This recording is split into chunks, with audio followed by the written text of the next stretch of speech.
There's a quiet pattern in the return to office debate that nobody's really naming. Now, the workers resisting return to office know what they're resisting. Going into the office to do the exact same thing they were doing from home. Logging in, doing tasks, sitting in on updates, and working in parallel to the people around them. The leaders pushing RTO are also picking up on something missing in their teams. But the fix that they're choosing is the wrong one. What's actually missing is a structure that turns those capable individuals working in parallel into a true team. And a building is not going to do that for you. Remote, hybrid, and on-site teams all face the same challenge. Without intentional structure, none of them collaborate. They work in parallel and call it teamwork. In the next 10 minutes, I'm going to show you the meeting that turns parallel work into force multiplication, why it works the same in any model, and how to redesign one meeting in your calendar this week.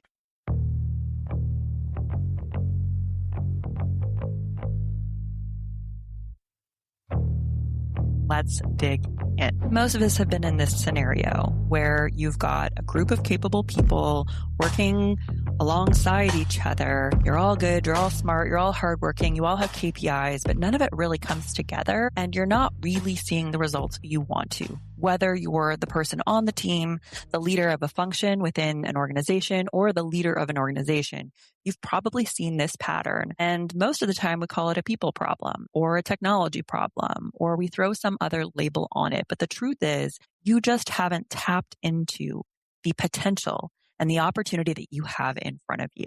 Now, I like to call this a game of telephone because here's what usually happens within an organization. We've got leadership team at the top. They are setting priorities, setting your KPI targets, and then they break and the leaders of each function go down and tell their team the plan. Here's our targets. Here's our priority. Here's what you're going to do. Go. The team takes that and start to execute.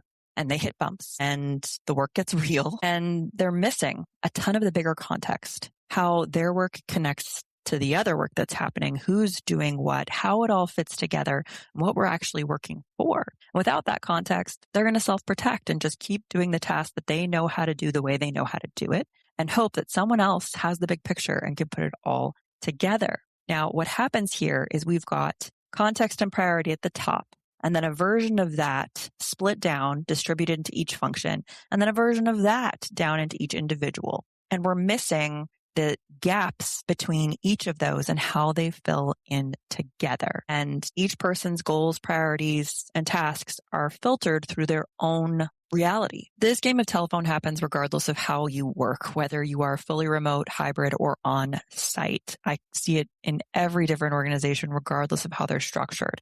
You've got great people doing their thing, but the only real meetings that you're having are updates, are here's where we stand on our KPIs and the problems we're facing, and accountability meetings. We're not actually collaborating and getting that force multiplication of putting those heads together to create something bigger than the sum of its parts. We've got information losing fidelity at every handoff, and the teams are operating all without any context. Now, this is all about how priorities and context move from the top down within an organization and the bottom up, as well as cross-functionally across the organization.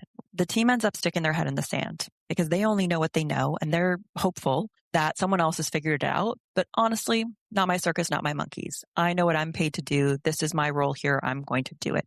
And so we have this lack of ownership and accountability that many leaders feel and can name, but they can't quite figure out how to address the problem. Maybe they hire new people. Maybe they work hard on accountability meetings, but none of it seems to really produce that ownership and accountability and drive that we want to get out of our people. And so we think, hey, we'll throw them all in the same building and force them to work together. But that's not solving the problem. Workers are resisting this because they know what they're walking into.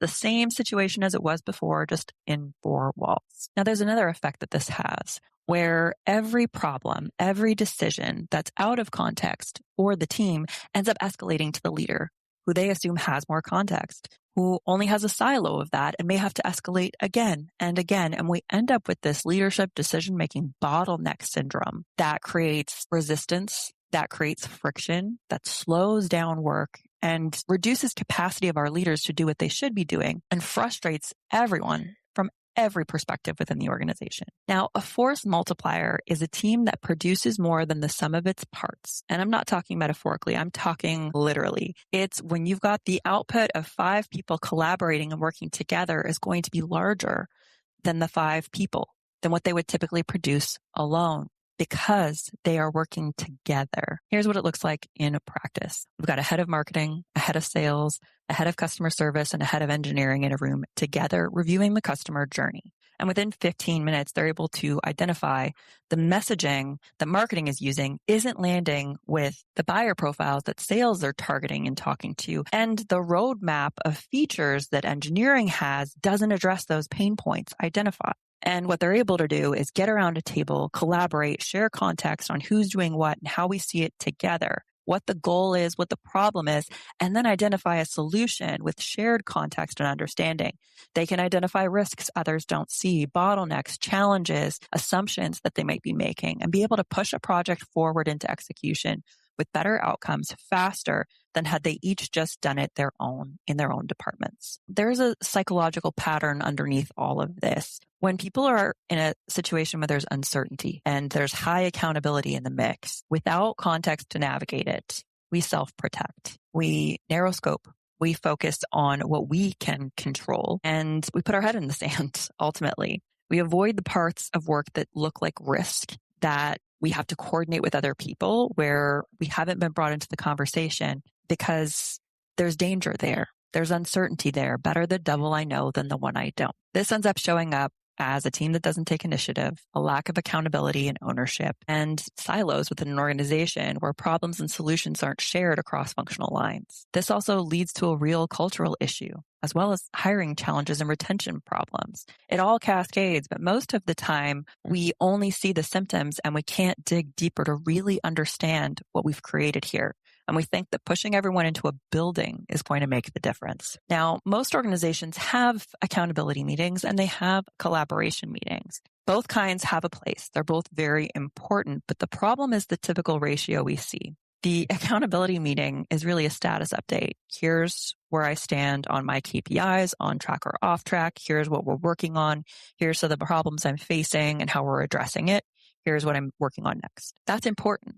That can also be an email. What we need is to leverage our time better and leverage bringing our people together in a way that actually moves the business forward instead of just giving updates that could have been an email. Now, collaboration meetings are for shared problem solving, and most companies only have these quarterly. And they're usually hyper-focused on what are our goals and targets for the next quarter. That's not allowing much room for real problem solving and collaboration or really driving the business forward. Now, that ratio of accountability meetings to collaboration meetings is backwards. What we should be seeing is way more collaboration, and the accountability comes in, but it's required less frequently because everyone understands who owns what and what's happening where. Once you flip it, you end up seeing the collaboration meeting producing way more output and value for time, and the accountability meetings are required less often and can be usually done asynchronously unless there's a problem to flag or a realignment required. Here's what a collaboration meeting actually looks like. I'm going to walk you through the components. We've got an agenda built around the problem or the question that the room has to solve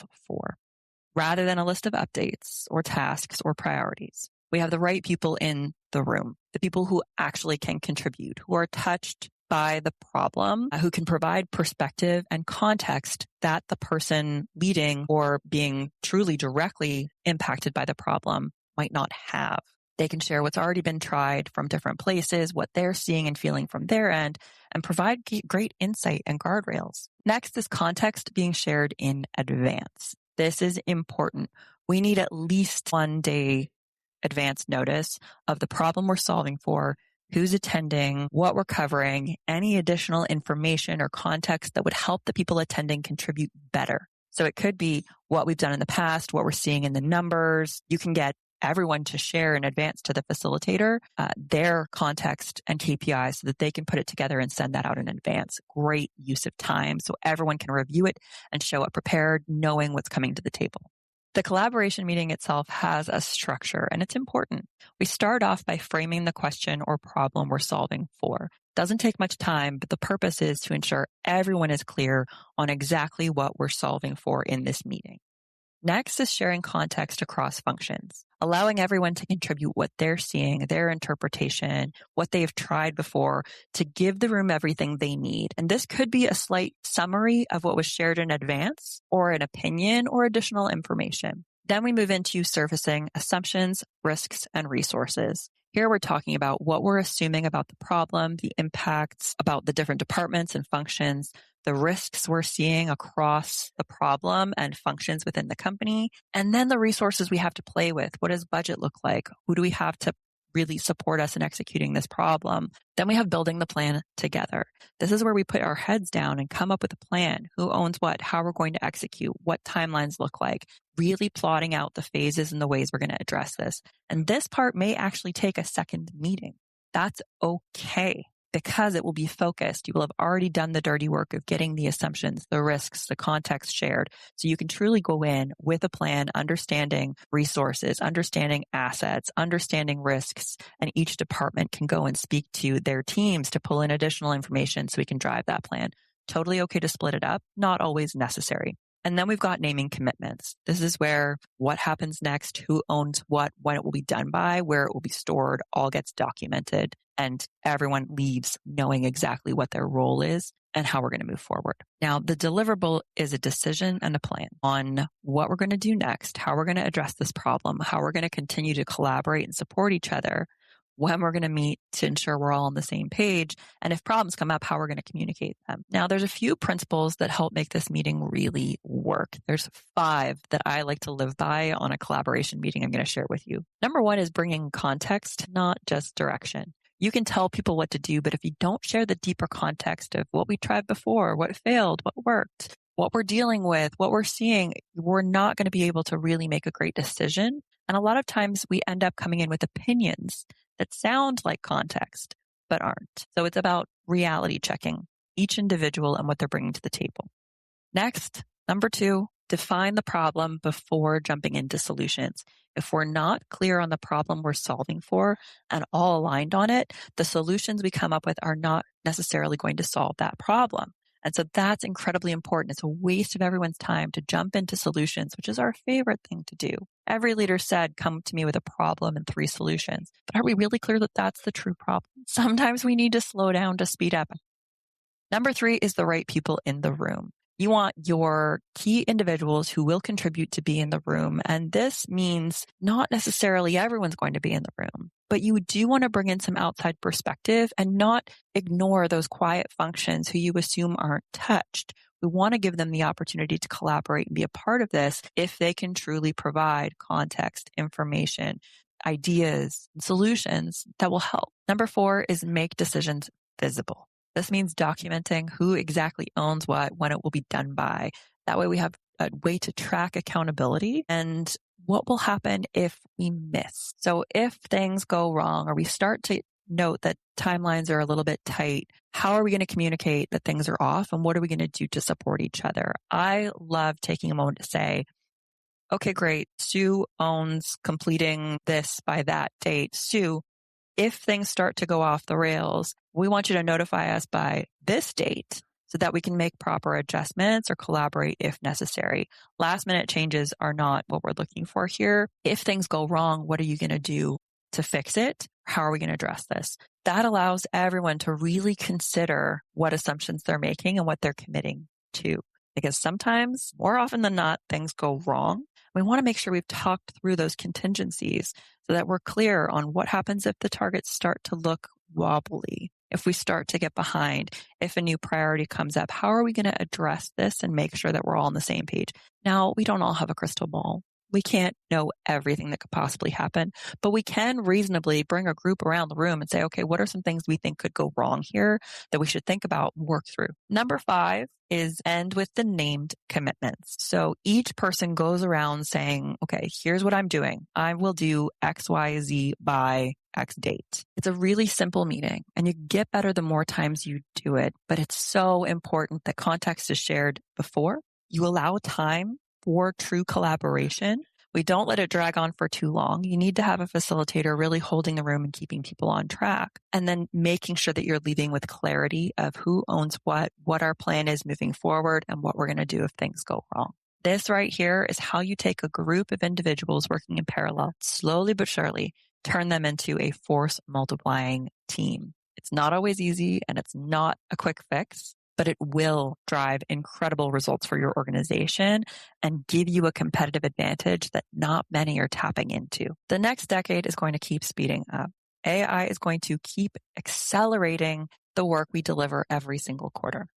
The human edge for the next decade is coordination, collaboration, and continuous improvement. How we're working together, how we're truly putting our heads together to solve together, and how we're going to keep getting better every single day. The companies that build force multiplying teams are the companies that will compound what AI delivers. Their teams will have the context needed to match the speed AI is giving them without re-escalating every problem to leadership. Companies that skip that will fall behind. Their teams are going to keep working in parallel in different directions faster and faster, and the gaps between them will widen. Speed without coordination becomes chaos fast. Back to the return to office debate. Look, the teams that make the most of this next decade aren't necessarily going to be in the same building. We all know the power of remote work and being able to tap into talent across the world in different time zones and locations.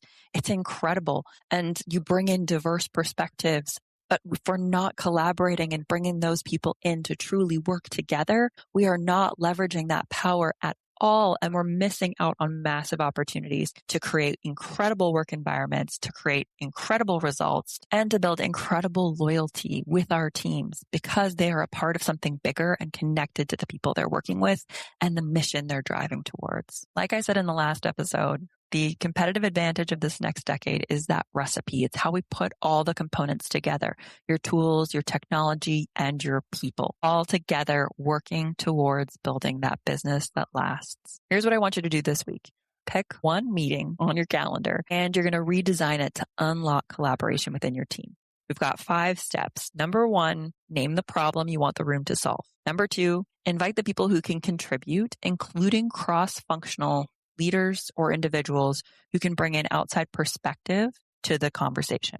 3, send context in advance. You can collect information and insights from everyone and then send out a briefing the day before so everyone has a chance to read it, go through it, and come to the meeting prepared and ready to share. 4, structure the meeting to ensure you've got clarity on the problem first, shared context, risks, assumptions, contingencies addressed, and then move into planning and decision ownership and commitment. Number 5, everyone walks out of the room with a named commitment. I will do X by Z, specific and personal. Run this every 2 weeks and you will be blown away. Regardless of whether you're in office, hybrid, or remote, you will be tapping into the problem-solving power of your team in a way you have not yet.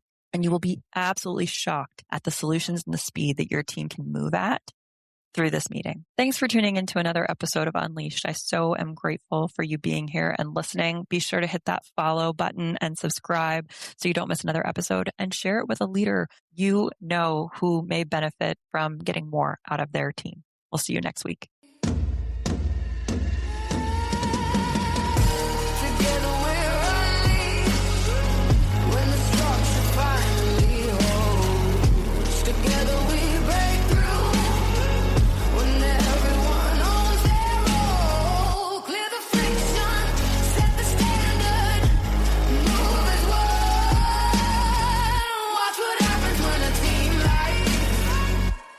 Finally one together unleashed.